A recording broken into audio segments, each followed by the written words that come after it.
Shalom Bapak Ibu Saudara dikasih Tuhan Yesus Kristus, apa kabar Anda hari ini? Dimanapun Anda berada, saya berharap Anda selalu dalam keadaan yang baik.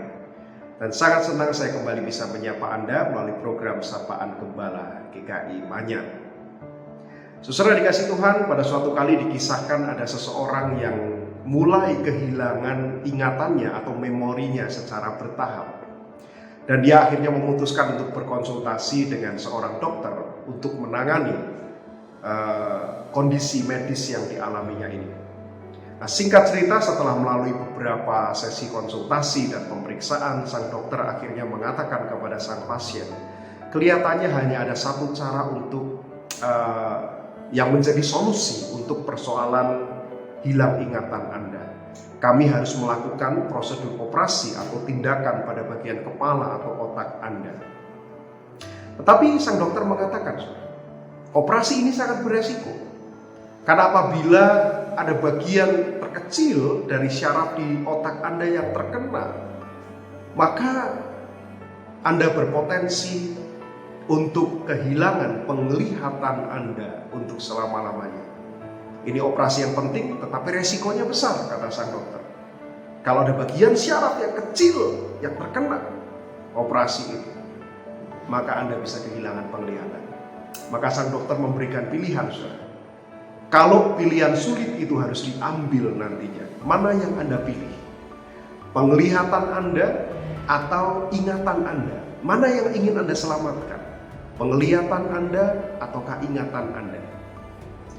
Setelah berpikir sejenak, sang pasien kemudian mengatakan, saya memilih untuk menyelamatkan penglihatan saya, katanya.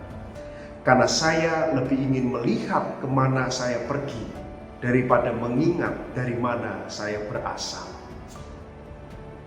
Saudara, ilustrasi ini mau menunjukkan satu hal yang menarik dari apa yang dikatakan oleh pemazmur di dalam bacaan kita hari ini, dari Mazmur 130. Ketika pemazmur menuliskan untayan syair Mazmur ini, saudara, rupanya dia sedang berada di dalam sebuah kesusahan yang besar.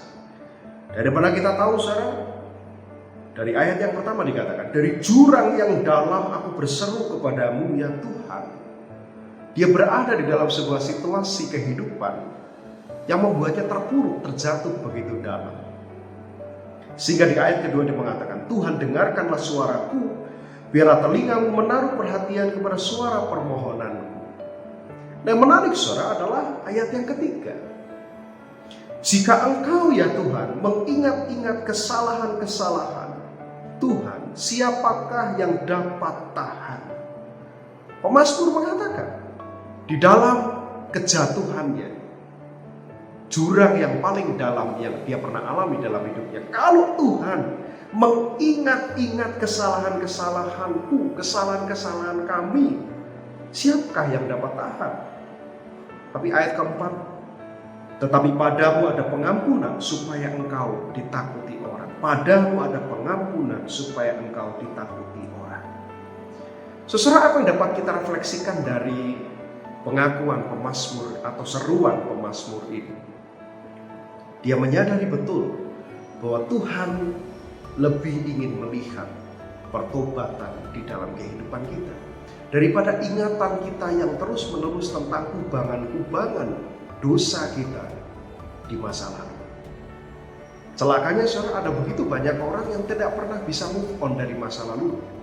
Hidupnya selalu dihantui oleh ketakutan-ketakutan, dihantui oleh kegagalan-kegagalan masa lalu. Padahal sang pemazmur mengatakan, kalau Tuhan mengingat-ingat kesalahan-kesalahan itu, maka tidak ada seorang pun yang dapat berseru kepada Tuhan dari dalam jurang kejatuhannya. Tetapi pada kenyataannya Tuhan lebih rindu melihat bagaimana hidup kita diubahkan. Bagaimana kita tidak hanya berfokus pada masa lalu, kita mengingat apa yang ada di belakang kita, tetapi juga kita mengarahkan mata kita kepada apa yang ada di hadapan kita. Rasul Paulus sendiri satu kali pernah mengatakan, aku melupakan apa yang ada di belakangku.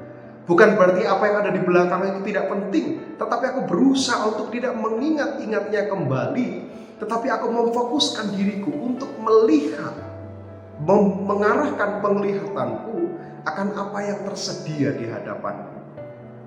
Masa lalu adalah bagian yang tidak pernah dapat dipisahkan dari kehidupan manusia, tapi masa lalu tidak seharusnya sepenuhnya menentukan masa depan seseorang, apalagi ketika dia menaruh pengharapannya dan pertobatannya di dalam Tuhan. Bagi setiap orang yang mengarahkan penglihatannya ke masa depan, dikatakan tersedia pengampunan dan kasih setia dari Tuhan. Saudara, pilihan juga diberikan kepada kita.